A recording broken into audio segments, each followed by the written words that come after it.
Hi everyone, Namaskar. Myself Pawan Kumar with Understanding Mathematics. Today I am back with Geometric Progression series. गुणोत्तर श्रेणी गुना धन उत्तर उत्तर गुणोत्तर श्रेणी. Here we have shown a slide showing four phases. To understand this, by having a look at the nature also.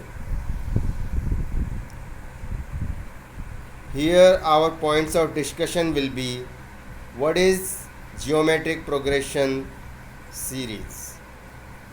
GP, geometric progression series, GP is based on what? What is nth term of GP? Sum of n terms of GP, sum of indefinite terms of GP, mean of GP series, how to insert mean in between given terms of GP, algebraic expression of GP series.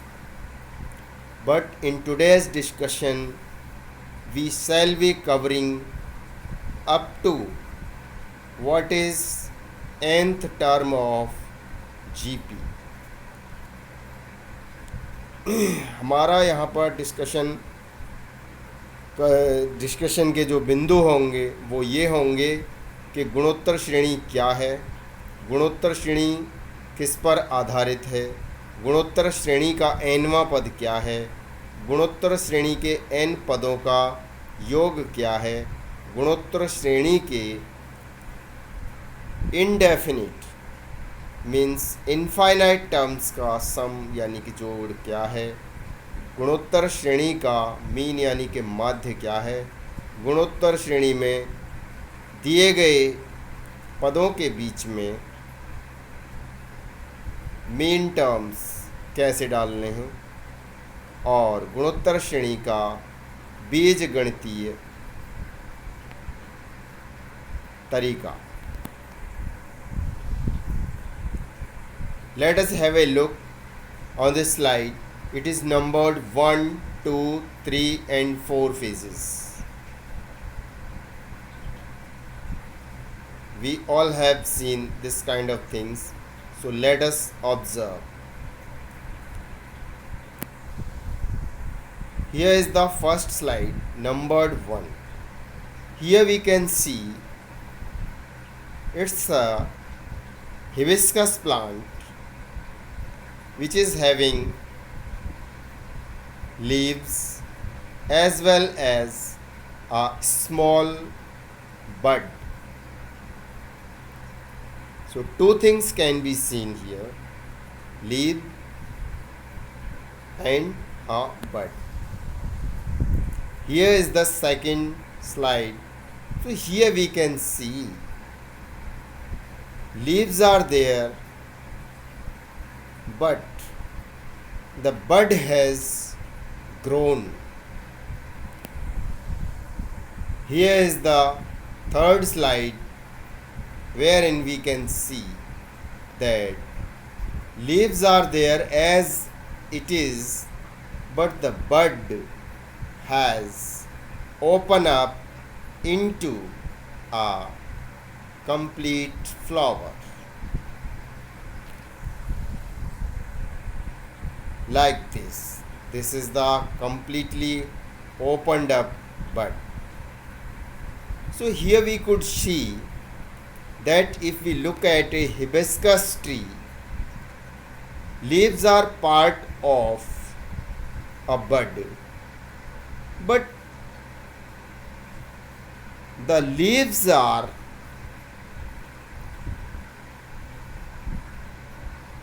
growing as a constant, but the bud is growing with a constant multiplier. It was a small bud but grown very fast, then opened up into a complete flower and looking like this.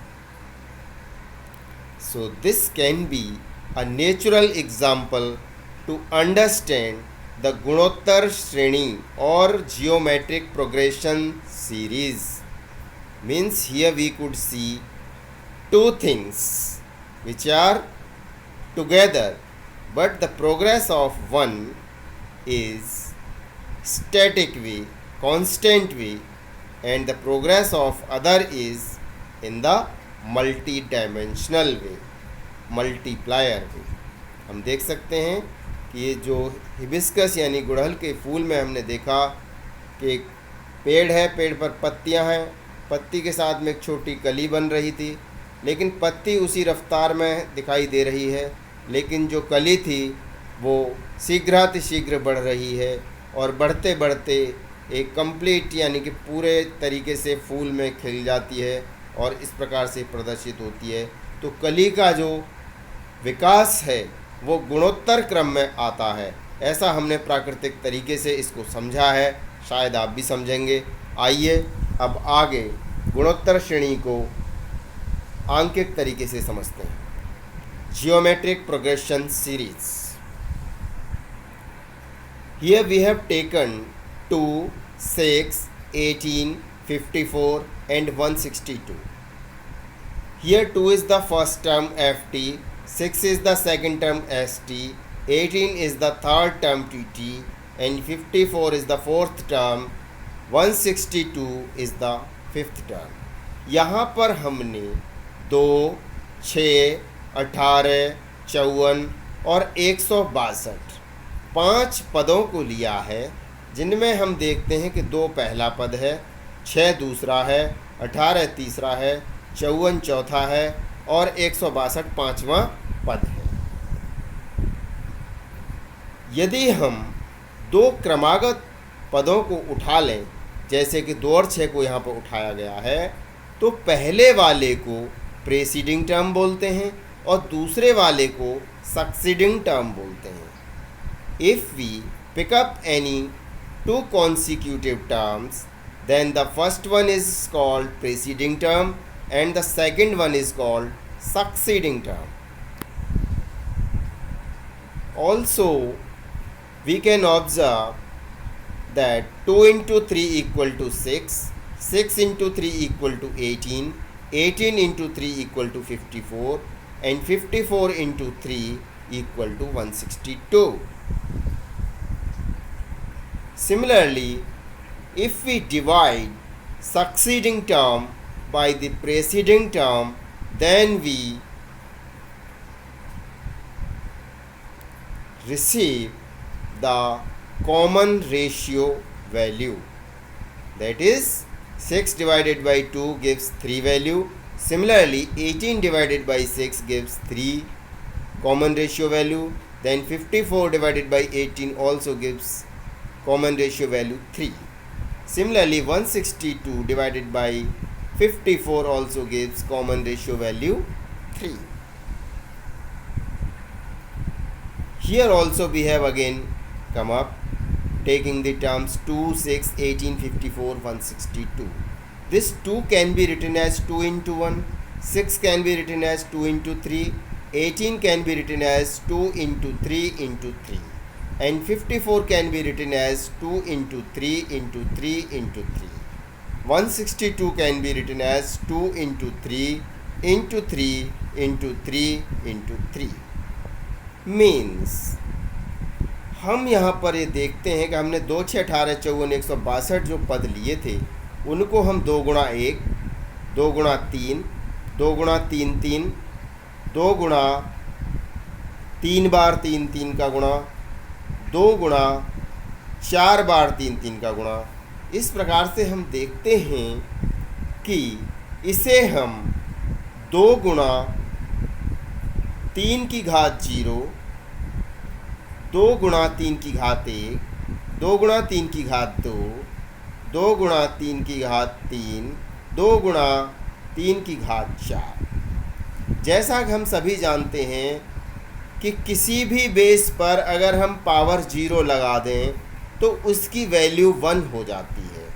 इस प्रकार हमने देखा कि हमने जो number लिए थे, पद लिए थे, उनमें एक्चुअल में वन वेरिएबल या वन नंबर नहीं है.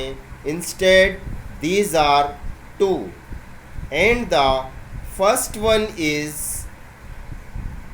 constant in every term. We can see 2 is the 2 only in first term, second term, third term, fourth term, fifth term. But 3 is changing its power continuously, starting from 0, 1, 2, 3, 4. Also we observe when 2 and 3 are there in every term, but as per the place of the term, the power of 3 is less than 1. So we can say if 3 is at the first term position, then its power 3 की power 1 minus 1 becomes 3 की power 0.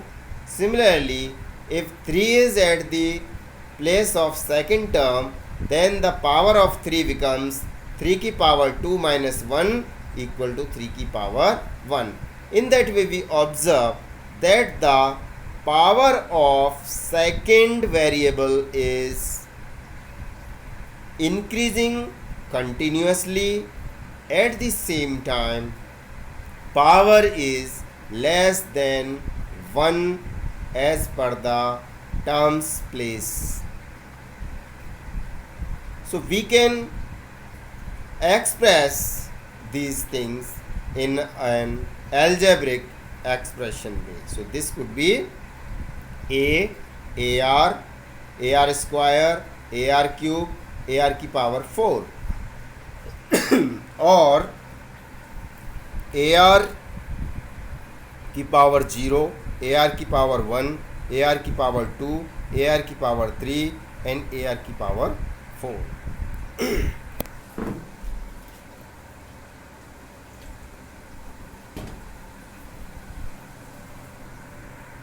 It shows that in every term 2 is fixed, not changing its power, but 3 is changing, reduced to 1 from place power. यानी कि यहाँ पर हम ये देखते हैं कि 2 की स्थिति में घात के हिसाब से कोई परिवर्तन नहीं आ रहा है, लेकिन 3 की घात में लगातार बदलाव आ रहा है. लेकिन उसकी घात में जो बदलाव आ रहा है वो जो टर्म की स्थान 1 पर है तो 1 से 1 कम 0 है, 2 पर है तो 2 से 1 कम 1 है. इस प्रकार हम देखते हैं कि किसी भी स्थान पर जो हमारा कॉमन रेशियो है 3, उसकी पावर उसके स्थान पर जो पावर होनी चाहिए उससे 1 कम होती है. Hence, GP nth term Tn equal to A into R की पावर n minus 1. इस प्रकार हम देखते हैं कि गुणोत्तर श्रेणी का nवां पद Tn बराबर हो जाता है A into R की power n minus 1. Also, we could see A is the first term, R is the common ratio, and n is the number of terms. GP series, geometric means based on multiplication or division of numbers by a common ratio. Progression means in forward way increase with common ratio or in backward way decrease with common ratio. So GP is based on common ratio. यहाँ पर हम देखते हैं कि जो गुणोत्तर श्रेणी होती है इसमें या तो गुणा देखने को मिलता है पदों के बीच में, या विभाजन देखने को मिलता है। और ये गुणा या भाग एक निश्चित कॉमन रेशियो की जो वैल्यू आती है उसके द्वारा दिखाई देता है। इस प्रकार हम देखते हैं कि प्रोग्रेशन के अर्थ में अगर हम देखें तो गुणोत्तर श्रेणी में अगर हम आगे बढ़ते जाते हैं तो ये वैल्यू कॉमन रेशियो जो होता है उसके मल्टीप्लायर में बढ़ती चली जाती है, और यदि हम पीछे जाएं तो कॉमन रेशियो के डिवीज़न में घटती चली जाती है। इस प्रकार देखते हैं कि गुणोत्तर श्रेणी कॉमन रेशियो पर आधारित है। Let us have a look. Here once more we have taken the same things, like we have taken the terms 2, 6, 18, 54, 162, 486, 1458. Here 2 is the first term, 6 is the second term, 18 is the third term, 54 is the fourth term, 162 is the fifth term, 486 is the sixth term, 1458 is the seventh term. In other way we can say then 2 is the first term, 1458 is the last term, and in between terms are mean terms. If we take any two consecutive terms, then we observe that the first term is called preceding term and the second one is called succeeding term. We can observe, we can see that every succeeding term is thrice of its preceding term. यहाँ पर हम देखते हैं कि हर बाद वाला पद अपने पहले वाले पद का 3 गुना है। तो क्लियरली यहाँ पे दिखाई देता है कि कॉमन रेशियो जो 3 है उसका लगातार गुणा होता चला जा रहा है। Let us have a look. 2, 6, 18, 54, 162, 486, 1458 can be written as 2 into 1, 2 into 3, 6 into 3, 18 into 3, 54 into 3, 162 into 3 and 486 into 3. यहाँ पर हम देखते हैं कि हम इनको मल्टीप्लिकेशन फॉर्म में कैसे कैसे लिख सकते हैं। यदि हम 2 into 1 लिखते हैं तो हम उसे 2 into 3 की पावर 0 भी लिख सकते हैं, और जब हम 2 into 3 की पावर 0 लिखे हैं तो 3 की पावर 0 को 2 into 3 की पावर 1 minus 1 भी लिख सकते हैं, क्योंकि हमको टर्म्स की वैल्यू को चेंज नहीं करना है, इंस्टेड चीज़ों को समझना है। 6 को हम 2 into 3 लिख सकते हैं या 2 into 3 की पावर 1 लिख सकते हैं, या फिर हम इसी को हम 2 into 3 की पावर 2 minus 1 लिख सकते हैं। इसी प्रकार से हम बाकी टर्म्स को भी देखते हैं तो इससे हमें एक चीज़ समझ में आती है कि जो हमारा फर्स्ट टर्म की वैल्यू 2 है वो तो सभी में एज इट इज़ कांस्टेंट ही रह रही है, लेकिन जो हमारे कॉमन रेशियो का मल्टीप्लायर फैक्टर है उसकी पावर, उसका जो प्लेस है उसके हिसाब से 1 कम है हर किसी जगह पर। तो इससे स्पष्ट हो जाता है गुणोत्तर श्रेणी को समझना कि इसमें गुणा किस हिसाब से कितनी तेज़ी से बढ़ता चला जाता है। यहाँ पर अगेन हमने दिखाया है, let us have a look. 2, 6, 18, 54, 162 all terms are taken and every succeeding term is divided by its preceding term. यदि हम 2 क्रमागत पदों को उठा लें और बाद वाले पद को पहले वाले पद से विभाजित करें तो हर जगह पर हमको कॉमन रेशियो की वैल्यू 3 ही प्राप्त होती है। Based on our observation, we notice that in GP, first term is not changing anyway, means remains fixed. Common ratio also remains fixed. But if we see as a multiplier factor, it goes on increasing in power by less than 1 from its actual place power.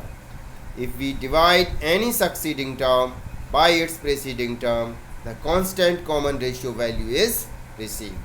यहाँ पर जो हमने देखा, जो observe किया, उसमें हमने पाया कि पहला पद चेंज नहीं होता रहता है, वो वही रहता है, कॉमन रेशियो भी वही रहता है।